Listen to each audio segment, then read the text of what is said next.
tema de por qué se extrae.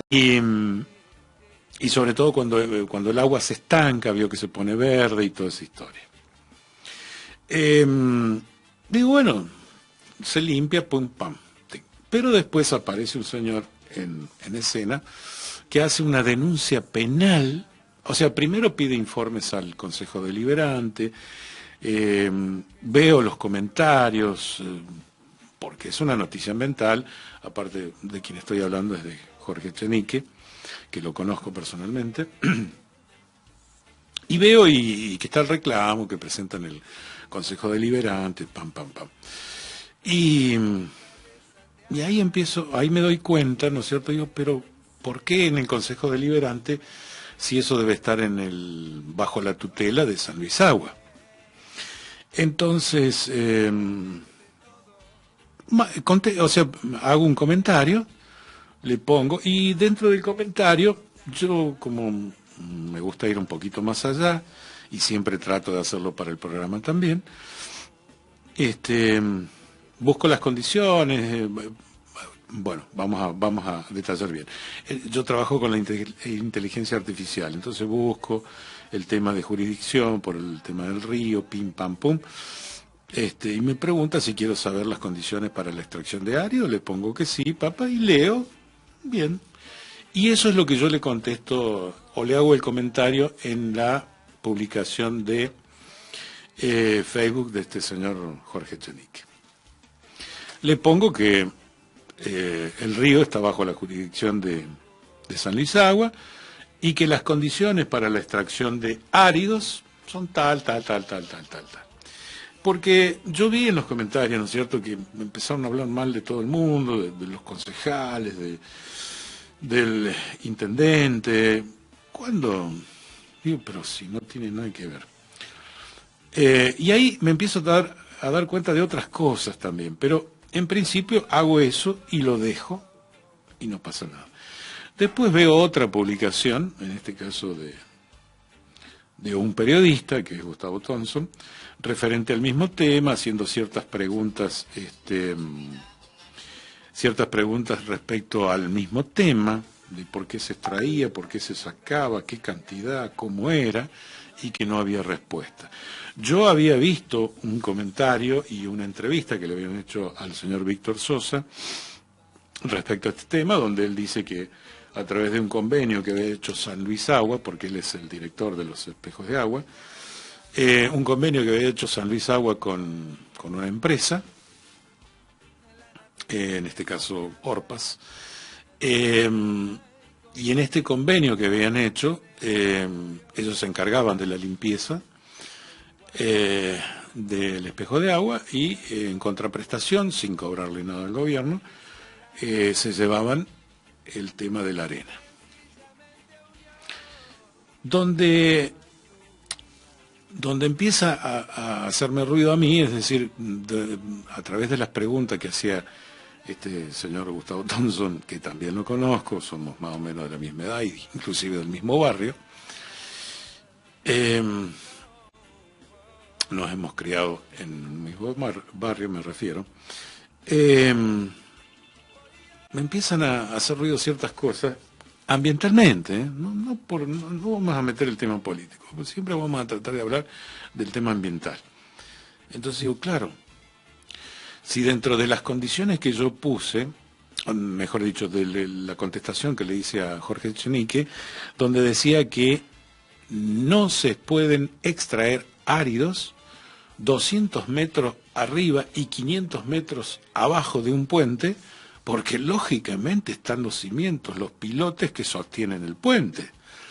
Y es un puente que hemos venido con ciertos problemas, porque quienes transitamos por ahí vimos que en su momento pusieron un par de chapones, porque se entraron a separar dos secciones de la parte central del puente, porque lógicamente eso debe tener algún cierto de movimiento o elasticidad, porque el piso no es firme. No tengo claro qué tipo de cimientos tiene y cómo están hechos, pero había antes cierto problema. Cuando se hizo la repavimentación del río de la 25 de Mayo, se arregló también el puente, se puso las uniones, se rellenaron, quedó un poquito más plano, que ahora también está empezando a hacer ciertas separaciones y ciertos movimientos, pero es lógico por el paso del tiempo y porque se tiene que acomodar y porque las cosas cambian y porque ha habido un par de crecientes que han hecho que arrastren cosas, que se saquen cosas. La misma agua, ya explicamos en un programa aquí que el agua es incompresible. Es increíble la fuerza que tiene el agua cuando se la comprime o cuando viene en grandes volúmenes o cantidades, la fuerza y de destrucción que tiene. Lo pueden ver en distintas inundaciones, en distintos videos. Entonces hasta ahí está todo perfecto. Y dentro de eso que estoy hablando, que no se pueden hacer extracciones de áridos 200 metros arriba y 500 metros atrás, resulta que la máquina está ahí nomás. Esto fue hace 2 semanas atrás. Y después se fue viniendo más cerca, cada vez más cerca del puente, y después lo último estaba prácticamente abajo del puente. Entonces digo, bueno, acá hay algo que no está funcionando. Entonces cuando uno va adentrándose en el tema, fui viendo otras entrevistas, inclusive al mismo Víctor Sosa, donde se le da la posibilidad, ¿no es cierto?, de explicar cuál es, y bueno, insiste con el tema del convenio, y bueno, yo ahí empiezo a investigar. Por eso lo traigo ahora acá. Bueno, es un convenio de colaboración, así como se lo digo, convenio de colaboración entre la empresa y San Luis Agua para el mantenimiento de los espejos de agua, donde había que sacar toda esa sedimentación. Y entendemos por sedimentación que es arena. Entonces, por una parte, esta es la solicitud y está judicializado la situación de por qué las máquinas ahí, por qué esa intromisión al río. Vamos a, como a mí me gusta irme un poquito por las ramas, vamos a otra explicación o a otra cosita que quiero decir. Si usted va a pescar a ciertos ríos del sur, truchas, en ríos y áreas protegidas con obligación, con devolución obligatoria, donde se controla y muy bien todo, inclusive usted tiene que llevar anzuelos nuevos y tanza nueva, porque existe la posibilidad que usted con un anzuelo usado y una tanza usada pueda llevar algún tipo de bacteria o algo pegado, o algo seco, alguna espora de algo que pueda contaminar o pueda enfermar a la trucha. A ese nivel de cuidado no está nuestro querido Río Quinto.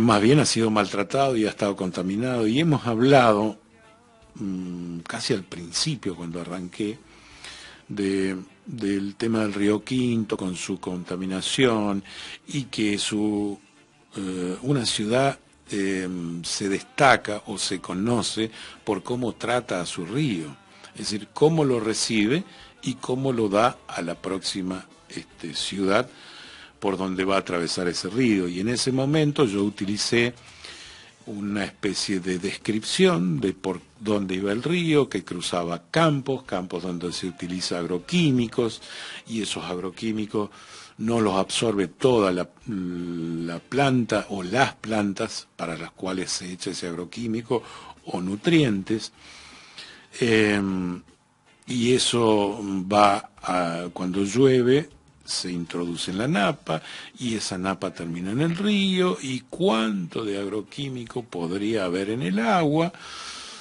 que va arrastrando. Bueno, en ese programa yo hablé de ese tema en particular. Ahora estoy hablando del tema de la intromisión de máquinas viales dentro del río trabajando. En este caso una retropala y 2 camiones. Que es perjudicial y que tiene ciertos problemas para el tema del ambiente, más allá de todo lo que se ha planteado y he escuchado y he visto en otros programas, y he participado en otros programas hablando justamente de este tema por el tema ambiental. Imagínense, son orugas que andan por todos lados, que se meten adentro del río, las gomas de los camiones que también andan por todos lados y se meten dentro del río, no pisan el agua puntualmente, pero es arena que se ha extraído del propio río. También debemos conocer, y doy fe, y siempre ha sido autorreferencial lo que yo he estado hablando respecto a cualquier tema que he hablado en este programa. Yo he crecido prácticamente con el río, porque yo vivía a 2 cuadras del río, en la calle Miguel Luis Pastor. Bajaba por la calle Lavalle, 2 cuadras. Primero teníamos el hipódromo, muy famoso y era muy lindo, sinceramente. Venía gente de todas las localidades cuando había carrera de caballo y toda esa historia. Lo perdimos. Cruzando el hipódromo teníamos el lago, el famoso lago, que era una especie de canal con forma de dona que daba una vuelta, que en medio tenía una casa alpina, tenía un puente y tenía una especie de muelle armado con ladrillos. Y cuando tenía 10, 12 años, 13 años, 14 años, porque antes no había internet, no había teléfono, no había celulares, sí había teléfono, pero los viejos teléfonos de baquelita. Entonces nosotros jugábamos todo el día y cuando teníamos vacaciones o los fines de semana. Y después cruzando el lago llegábamos al río Quinto. Y el río Quinto puede haber tenido ¿cuánto? 50, 60 centímetros de agua. No, perdón. 10, 15 centímetros de agua en la parte más profunda, y era un río todo de arena.